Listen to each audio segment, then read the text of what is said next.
We typically think of disease progressing for our higher risk patients because many of them already start with increased blasts or a lot of dysplasia, and they have these chromosomal variances that make them prone to evolving into AML. With them, we can anticipate that they are going to progress to AML, and that's what we're trying to prevent. And so it's kind of like a biologic evolution and not a switch. You're listening to the ONS podcast, where ONS Voices Talk Cancer, a resource from the Oncology Nursing Society. Through conversations with subject matter experts, we examine the important issues in oncology nursing, from new treatments to patient-centered research to advancements in clinical practice. Join us as we hear from nurses in all facets of oncology care, from bench to bedside and everywhere in between. Hello, and welcome to the ONS podcast. I'm your host, Lenise Taylor, Oncology Clinical Specialist at ONS, and today we're talking with Sara Tinsley-Vance, nurse practitioner and quality of life researcher at Moffitt Cancer Center in Tampa, Florida, about long-term considerations in myelodysplastic syndrome for oncology nurses. This episode provides free NCPD contact hours. To receive credit, please review the episode notes for any guest disclosures before listening. Following the episode, complete the evaluation linked in the notes. Thanks for joining us today, Sara. It's so great to have you back. Thank you. I'm very excited to be here. Let's start with discussing some of the common late effects of myelodysplastic syndrome, otherwise known as MDS. Unfortunately, we do have those late side effects. Some of them are good because a few patients, a subcategory of our MDS patients, are able to go to transplant and live longer. But really, the late effects of MDS fall into these categories that are based on their cytopenias initially, like the chronic anemia. You have the ongoing fatigue, the shortness of breath, and over time they can have this reduced functional capacity and not able to do their normal activities. And then the longer the neutropenia exists for patients, and that's due to those dysfunctional white blood cells, they get these recurrent infections, which, if you get a recurrent problem over and over, it can wear you out. And then the bleeding and bruising that comes from thrombocytopenia and the platelet dysfunction. And then just for our lower risk and our higher risk patients, that transfusion dependence over time can lead to that iron overload. And then for our higher risk patients, when they have disease-related progression, they can transform to acute myelogenous leukemia. We know this occurs in about 1/3 of our patients and is one of the most serious late effects. Even in our lower risk disease, we have this worsening marrow failure with or without increasing blasts, where they may have just started out with anemia and then they also then develop neutropenia and thrombocytopenia. And as those counts worsen, then usually we know that their disease is progressing. And then the hallmark of what we think of as late effects of treatment with lower risk disease, because primarily we're looking at transfusion dependence, although sometimes it's thrombocytopenia and platelet transfusions. But in lower risk disease, receiving a lot of red blood cells, they get into iron overload. And we know from some younger patients who have transfusion dependency from childbirth that long-term iron overload is not good for many of your body parts, like your liver, your heart, and your thyroid. Are the places where a lot of this iron overload occurs. So you get hepatic dysfunction, cardiomyopathy, and then not just thyroid dysfunction, but all of that domino effect of other endocrine dysfunctions can be not good. It's a lot. And I think when oncology nurses think of myelodysplastic syndrome, they think of it as something that's kind of like they know it can progress to something malignant, but they think of it as something that's a little bit more benign than AML or those other heme disorders. But when you think about living with something like this for a long time, it just chronically wears on a person. Yeah, I agree. So when they're diagnosed, you try not to discourage them and just say, think of this as a marathon and not a sprint. So we're going to take it as it comes and try not to get too anxious about it, which is easier said than done. because we're not the one with the diagnosis. But that's where that relationship and the bond with the nurse really helps a lot. Can you describe how the long-term effects differ based on the type of treatment a patient receives? We have for our normally more our higher risk disease, but definitely further down the line for our lower risk disease, we treat generally with hypomethylating agents. That's the backbone of our therapies. And with those, it takes a while before they start to see a response. So we tell them the blood counts are going to get worse before they get better. And with these hypomethylating agents, those are your azacitidine and decitabine, and then there's oral formulations of those as well. But really long-term cytopenias and the cumulative fatigue and infection risks that come with those cytopenias and the repeated treatments, once it works, you continue it as long as it's working, which we know that treating indefinitely with something that's subcutaneous or intravenously takes a lot of coordination of care. And then with lenalidomide, especially for your 5q minus patients or those who are missing the long or arm of chromosome 5 and have that syndrome, they stay on that therapy for as long as it works as well. There's a lot of steps that go into ordering that and receiving their medication every day. But some of the other risks are they can get secondary malignancies, which are rare, but ones that come to mind with patients I've seen is they get these non-melanoma skin cancers. So I really ask patients to make sure they're staying up to date with going for their skin evaluations. And then once they have a non-melanoma skin cancer, making sure that they try to stay on that schedule that their cutaneous doctor or dermatologist recommends. We don't really think of it as much for patients with MDS, but it is definitely more of a problem seen with multiple myeloma. And sometimes MDS is the thromboembolic risk. And then it's a cousin of thalidomide, which we know causes birth defects. They have to complete that questionnaire every month, but that's not an adverse effect, but just having to do all those steps to get your treatment every month can be a burden on patients. And then for those patients that are able to go to stem cell transplant for curing their MDS, they can get the chronic graft versus host disease or even acute when they first get transplanted, infertility, which we don't think of a lot in this older population. But we definitely have some younger patients that develop MDS and then can develop infertility if they receive a transplant. With transplant, you get the endocrine dysfunction, secondary solid tumors, and the adverse side effects of chronic suppression of their immune system. That's a lot. Yeah, quite a bit to think about. It's really important then to remember or to think back as to what their treatments were to be able to identify what they're going to be looking like going into survivorship. Can you explain when and why MDS may progress to AML and what that process may look like? For the patients I see, it depends on whether they start with lower risk MDS or higher risk MDS. We typically think of disease progressing for our higher risk patients because many of them already start with increased blasts or a lot of dysplasia, and they have these chromosomal problems or variances that make them prone to evolving into AML. With them, we can anticipate that they are going to progress to AML, and that's what we're trying to prevent. And so it's kind of like a biologic evolution and not a switch. They go from having maybe just a couple of variances or abnormalities in the chromosomes and the variances that we see, and then they can develop more events that push them into more of an uncontrolled blast proliferation.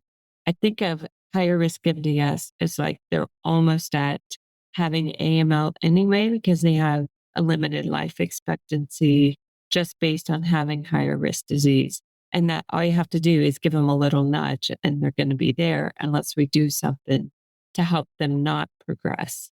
And then in your lower risk disease, what we see over time is they can develop these, we call it clonal evolution, where they might have a lower risk disease. Like I have a patient I follow now who started off with just an SF3B1 variant. And then once we started treating him, this was over many years. I've been seeing him for at least 10 years. He started to acquire these more adverse features of his disease that I could see, like he had increased monocytes. So he changed from a lower risk MDS to a chronic myelomonocytic leukemia. And then he acquired a variant in the FLT3, which we don't typically think of in MDS. And then along with that came this increased percentage of blasts. So we see it quicker in higher risk disease, and then it can evolve over time in the lower risk disease. That's really interesting to think about. And with the evolution of that and how things change, and it's just like anything else. The longer you live with something, the more chance you have of developing variants. That's really where the role of the nurse is so critical, is really paying attention to your patient, getting to know them over time and their caregiver, teaching them what you're looking for, because there's so much uncertainty with the diagnosis. Even just trying to explain it to their friends is such a challenge, and they look normal and act normal, except for they're more fatigued, maybe. So just the critical role of the nurse in that relationship building and teaching them. That's very meaningful to the patient and their caregiver, but also for the nurse. I mean, I think that's why a lot of us became nurses, is we wanted that relationship with patients to help them have the best outcome possible. You talked about iron overload, but can you talk a little bit more about the long-term impact specifically for iron overload, the chronic neutropenia that you mentioned, and also chronic thrombocytopenia in individuals living with MDS? When they have iron overload, usually, some people can start with a pre-existing tendency towards iron overload. So you want to make sure that the tests are done to pull those patients out. And we want to look at the ferritin and the iron saturation. And then once they start to need blood transfusions, for every unit of blood, they get extra iron that our bodies don't have a good way of getting rid of. And we want to keep track of how many transfusions they get. Each unit of red blood cells contains about 250 milligrams of iron. So over time, we're checking that ferritin, the more transfusions they get, looking at the frequency of those transfusions, and monitoring the ferritin over time to see what that gets up to. And then we have medications that we use to get rid of that excess iron so that we don't cause end organ damage. And it typically goes to the liver, like we said, or the heart and the endocrine system. So we want to not let it get so high that those problems start to occur, but if we can, get them on some kind of iron chelation so that we don't have those late effects where they've had hundreds of transfusions and then they have cardiomyopathy or liver failure.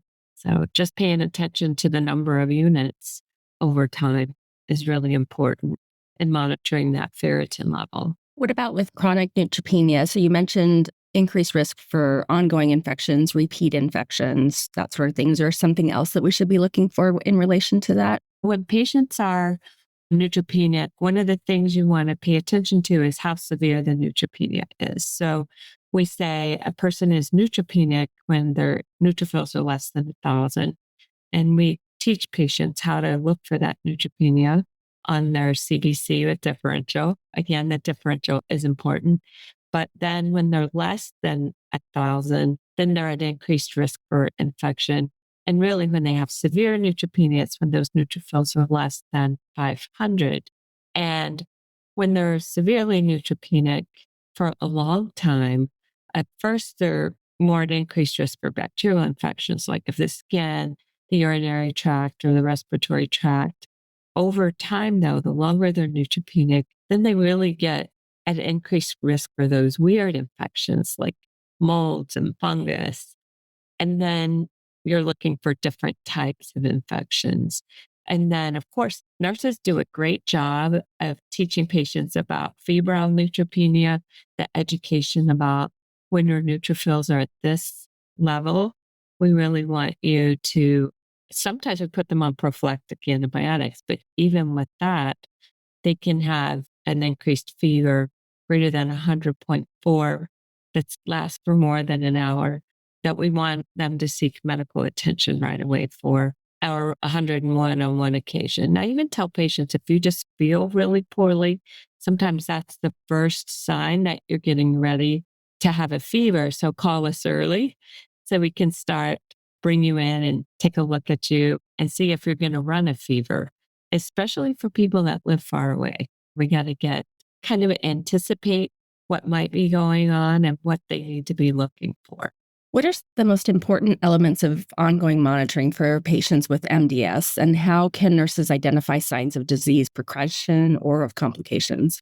I think the golden rule is looking at that blood count, but also looking at the patient and how they're doing over time. But the backbone of MDS monitoring is the complete blood cell count with the differential. And then what you're looking for is trends over time.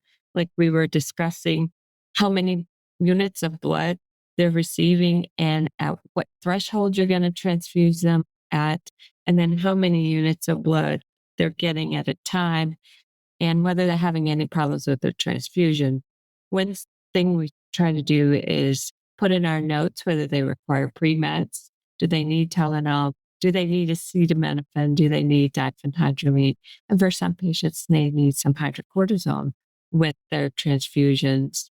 And then paying attention to the absolute neutrophil count, like we were talking about for infection risks, but also really an important piece of that when you look at that differential with patients is seeing if they have any weird looking cells. Do they have circulating blasts? Are those monocytes going up? So if you start to see blasts circulating or myelocytes, metamyelocytes, increasing monocytes, then their disease could be changing. Even if they have low risk disease, if you've never seen those type of cells or that number of cells in their case, that's something that you need to pay attention to over time.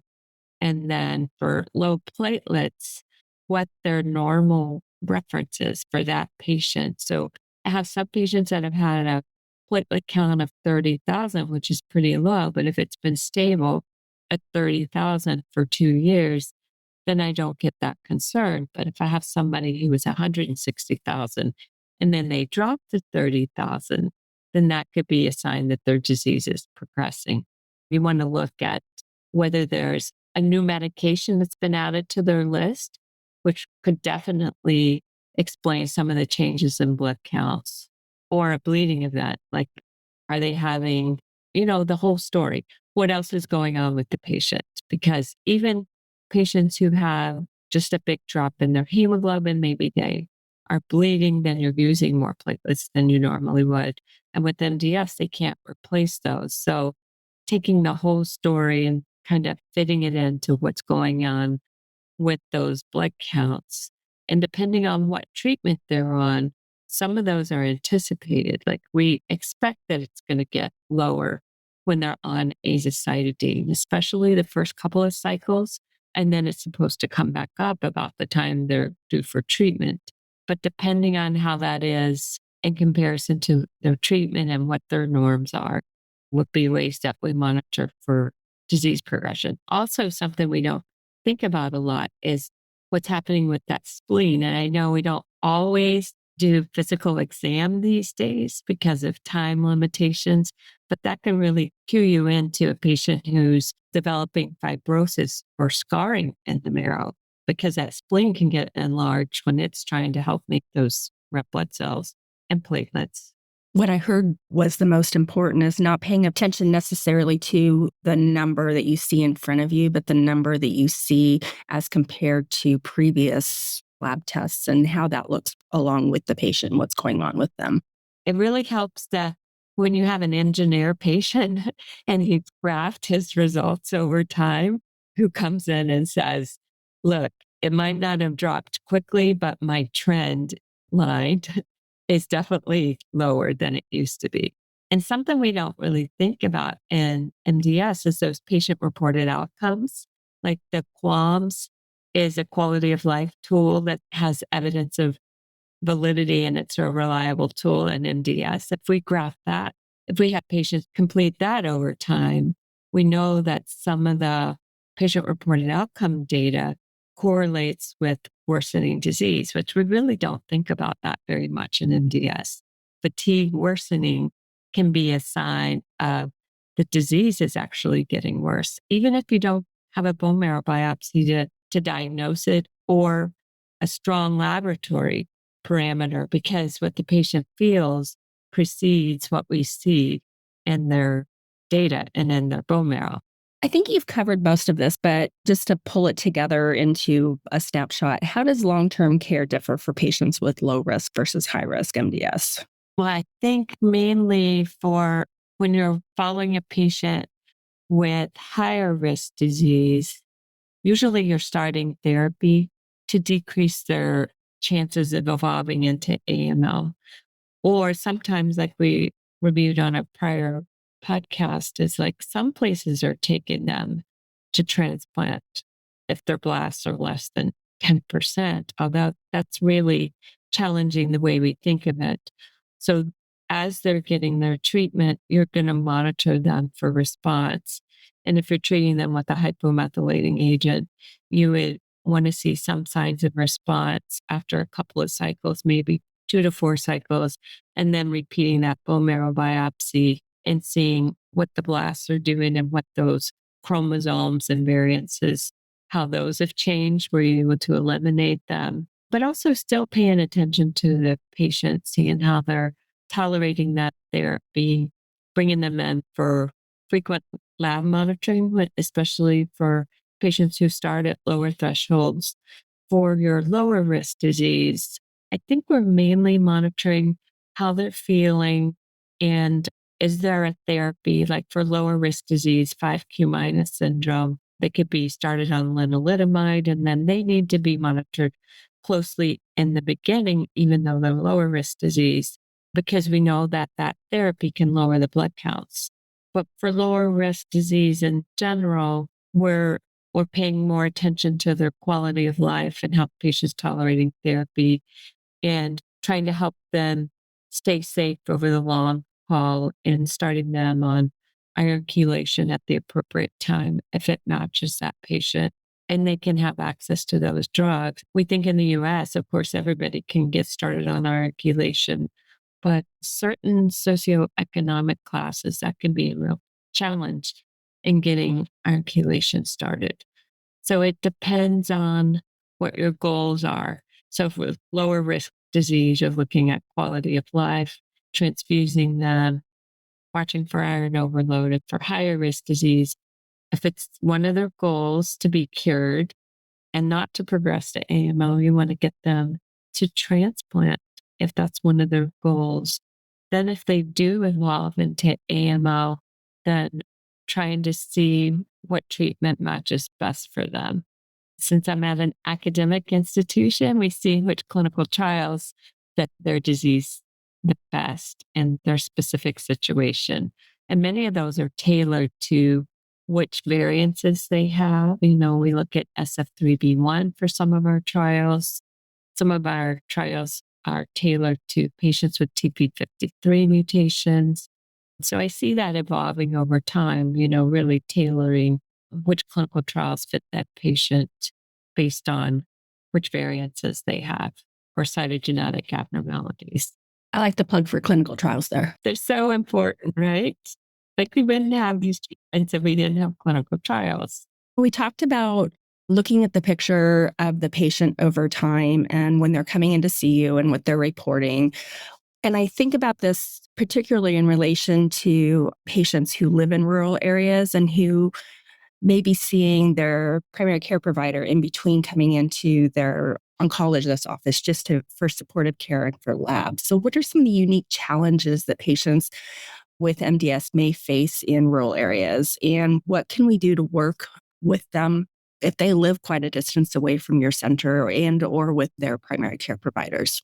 I'm on this nurse advisory group with HealthTree, who provides like educational support and things like that for patients. But there's a nurse and a nurse practitioner from Alaska on those calls. And it's really difficult for patients to have access to clinical trials, to get transfused in a timely manner.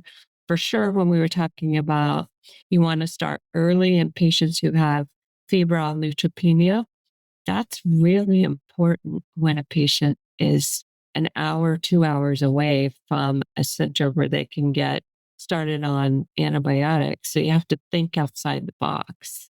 What can we do to keep them safe?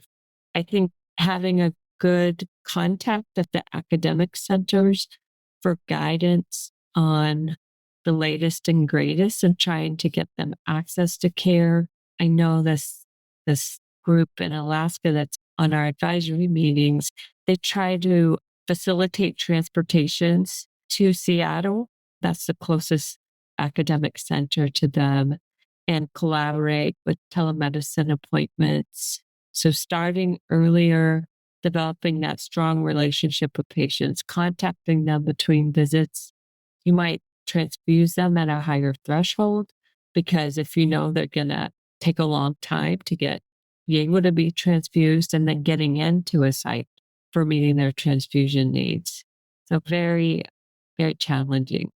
But I think those collaborations with academic institutions and having a good working relationship with the nurses who provide care to them, to like our nurse navigators are just excellent in being that advocate for patients and getting to know them well so that they can anticipate their needs and help coordinate care.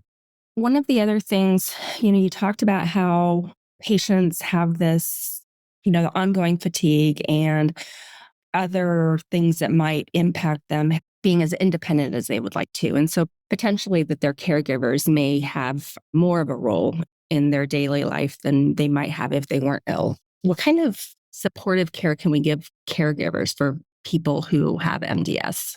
Sometimes the patients come in for their visit, they look pretty good, and the caregiver looks like they need help. We see that sometimes, and it's the oncology nurses that are really our stabilizing force for our caregivers, the patients living with MDS. Because the nurses, we have that eye for someone who looks like they're struggling. And those caregivers do carry that heavy chronic load of helping manage those transfusions, symptoms, the uncertainty, the emotional weight of that progressive hematologic disease. So I think if nurses, we do a good job of providing anticipatory guidance.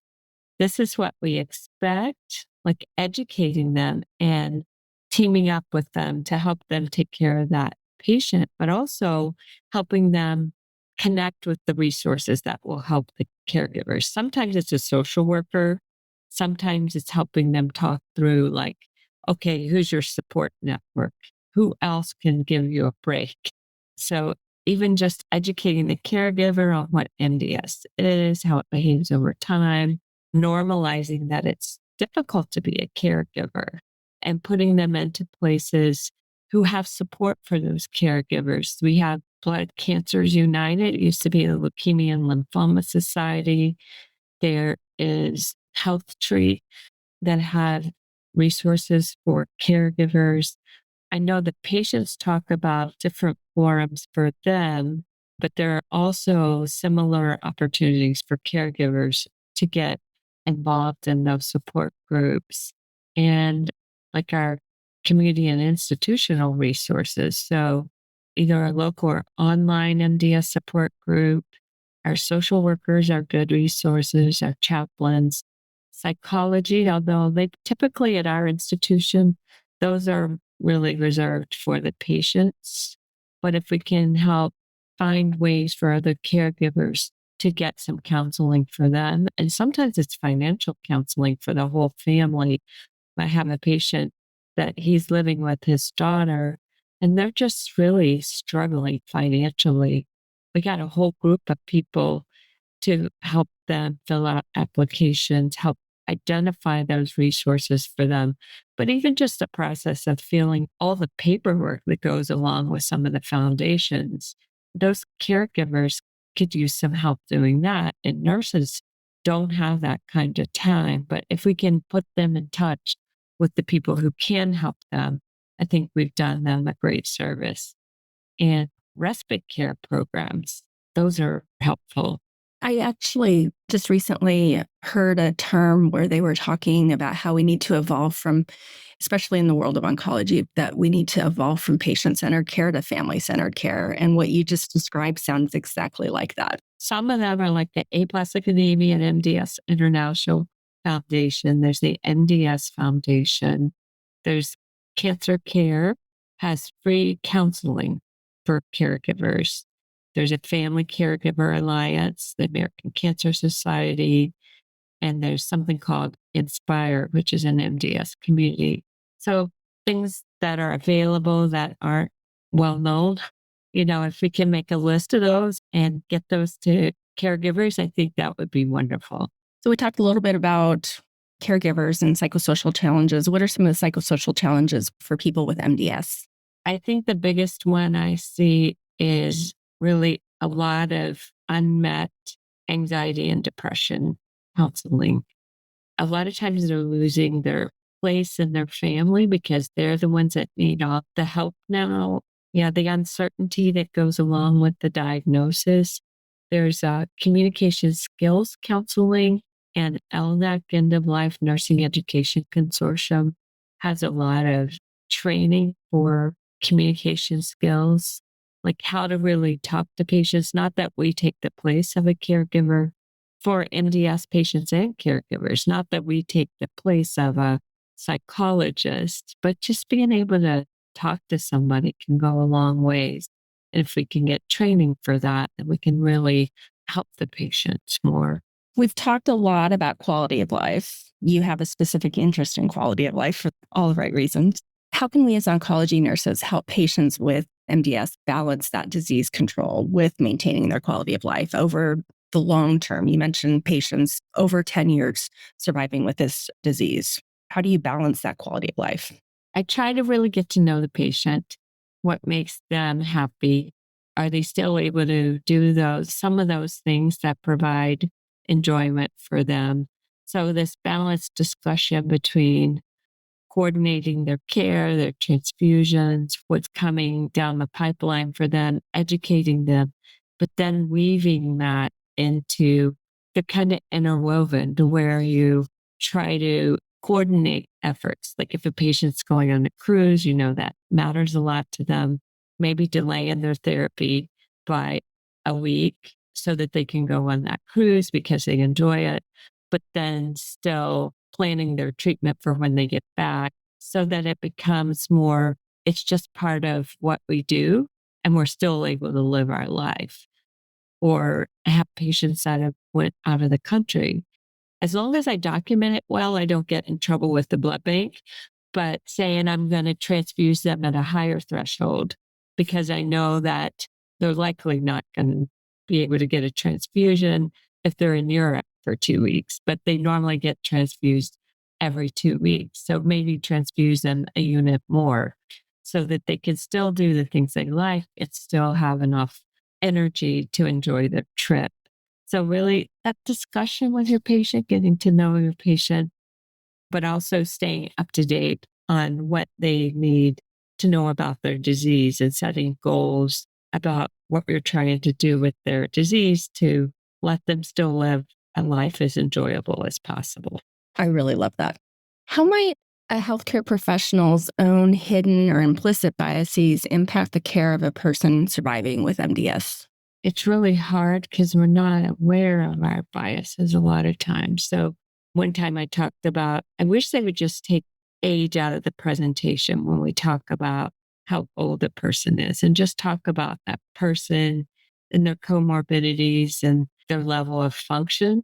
If we have it does appear that age is a bit biased. But someone says they're 85 years old, what do they expect? Well, they still want to live their life.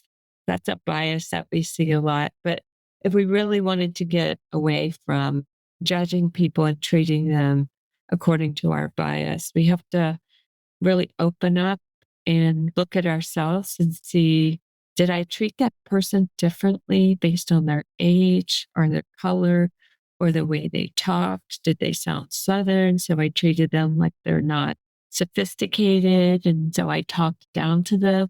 And sometimes you can even ask the patient, I know that seems weird, but did you feel respected during this visit? Is there anything I said or the way I discussed your treatment? Did you find it offensive?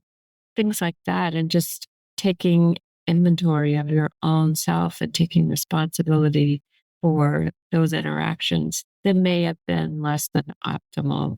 So we talked about ageism, I guess, for want of a better word, but what are some other common misconceptions about people surviving with MDS? That if they're older and they have high risk MDS, what's the point?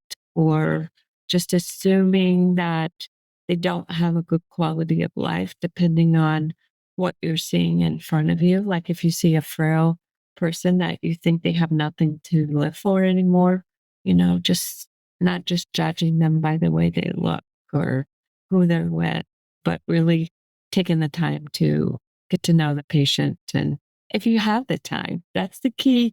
That's the tough part, is limited time. But we do have biases against people that don't look like us, talk like us, have our same color.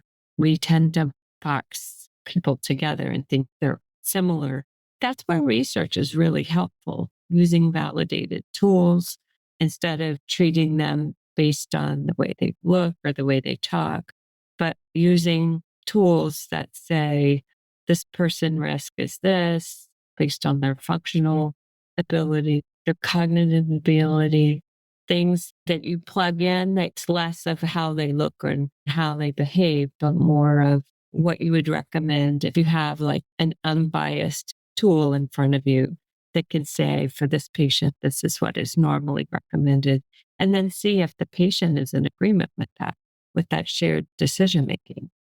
Sometimes we automatically think that I wouldn't want to get dialysis if I had, end stage kidney disease. I think I made that statement to a patient. And actually, some patients might be totally fine with that. So our job is really to discuss it with them, let them decide if that's something they would like to do instead of trying to decide for them. That shared decision making is really powerful. That is an excellent example of not assuming. What's something about this topic that is not often discussed, but you wish people knew more about? Really understanding that it's a cancer, that it's driven by these variances and cytogenetic abnormalities that change the disease outcome, and that those evolve over time. And also that if we incorporate, I have to say this, integrating patient reported outcomes and objective data into our practice and kind of marrying the hard science with what the patient says and tools, and also not just the tools, but sometimes you do qualitative data where you just let them talk and then you code them. But if you use that type of data, integrating it into their CBC with diff and their variance profiles, like you really come up with a lot better information about the patient than if we just look at their CBCs with diffs. That it's so much more than just the scores, treating them as a patient, not just a disease, which I think nurses are really excellent at. Is there additional training or education that oncology nurses need or can get to stay current on this topic? Well, the ONS is a wonderful place to go for more information on myelodysplastic syndromes, the Aplastic Anemia and MDS Foundation, the MDS Foundation. A lot of our other educational companies regularly have web-based trainings, videos that are recorded that you can find someone that really educates well and follow them. I know there's physicians that if I see something they have educated on, that I'll watch it because I always learn more from that individual because he studies it and that's his area of expertise. And also, we have AI now. There's a medical AI where you can ask it a question and it pulls things in for you. And then you can see what the source is and then you can go read more, not just take what it says and run with it, but go back and read some of the sources where it came from. That can be very helpful. I like that's a really good point. AI pulls all that information in for you. Well, it's not necessarily about reading what AI pulled in for you, but what are those sources that it came from that then you can go back to that article or to that webinar that it pulled them from. I like to do that because, you don't always get the best information from AI. I think it's more like a combination of what it says and also your experience with patients and reliable sources of information, teasing through it. So I think you've already given us a ton of resources. Are there a few that are particularly important to you that you go to every time you're looking for resources about MDS? I would say I don't use one source of information. I do like the NCCN. I use a variety of references. I think we go to the National Comprehensive Cancer Network website because we know if it's in there that we won't have problems with reimbursement. Usually you can get something reimbursed or approved that way and just see if things have changed on there. I like to look at clinicaltrials.gov to see what clinical trials are available in the area. Attend ONS Congress. I go to the American Society of Hematology is a frequent site that I visit for information related to myelodysplastic syndromes. It's ahead of what AI pulls for me. Sara, it has been so much fun talking with you over these last 3 podcasts. I have enjoyed and learned so much. Do you have any final comments for us? I just want to thank you so much for allowing me the opportunity to discuss myelodysplastic syndromes with you. Oncology nurses are really a vital role in helping patients balance out their treatment, their symptoms, and their lives that they want to live. That balance you talked about between quality of life and really still treating their MDS or paying attention to it. Thanks a lot for allowing me this time with you. Thank you again, and I hope you have a great rest of your day. Thank you. You too. Thank you for listening to the ONS podcast. Tell us about your favorite part in this episode by leaving a review wherever you download your podcast. For more resources and information about oncology nursing, visit us at ons.org and ons.org/voice. The ideas and opinions shared in this episode represent those of the guest and not necessarily ONS.